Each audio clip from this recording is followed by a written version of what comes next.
Hi friends, இன்றைக்கி என்ன recipe பண்ண போகிறேன்னா கத்திரிக்காய் காரக்குழம்பு தான் பண்ண போகிறேன். இது என்னோடய மோஸ்ட் ஃபேவரட் ரெசிபி. எனி கத்திரிக்காய் லவர்ஸ் இருந்தீங்கன்னா கண்டிப்பாக கமெண்ட்டில் சொல்லுங்கள்.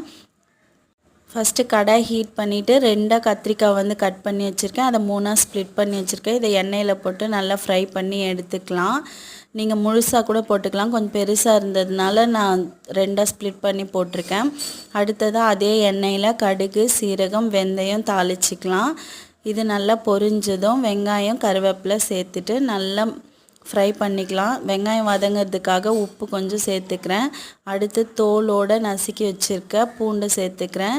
இந்த பூண்டோட அரோமா வந்து இந்த குழம்புக்கு சூப்பராக இருக்கும் தோலோடு நசுக்கி சேர்க்கும் போது.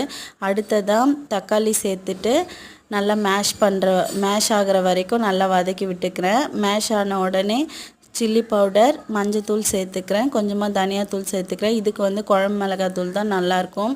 மசாலா நல்லா வதங்கினதுக்கப்புறமா புளி தண்ணி ஊற்றிக்கிறேன். புளி தண்ணி ஊற்றிட்டு குழம்ப நல்லா மிக்ஸ் பண்ணி விட்டுட்டு எவ்வளோ திக்னஸ் வேணுமோ அந்த அளவுக்கு நீங்கள் விட்டு கொதிக்க வச்சுக்கலாம். நான் கொஞ்சம் தண்ணி சேர்த்துக்கிறேன். குழம்பு நல்லா கொதிக்க ஆரம்பித்ததுக்கப்புறமா வதக்கி வச்சு கத்திரிக்காயை சேர்த்து கத்திரிக்காய் நல்லா வேகிற வரைக்கும் குழம்பு கொதிக்க விட்டு எடுத்துக்கலாம். அடுத்ததாக வந்து லாஸ்ட்டு ஸ்டேஜில் கொஞ்சமாக நல்லெண்ணெய் வந்து சேர்த்துக்கிறேன். நல்லெண்ணெய் முதல்லையே சேர்க்கல, பிகாஸ் அது அதிகமாக சூடு பண்ணக்கூடாது. இப்போ கத்திரிக்காய் காரக்குழம்பு ரெடி ஆகிடுச்சு.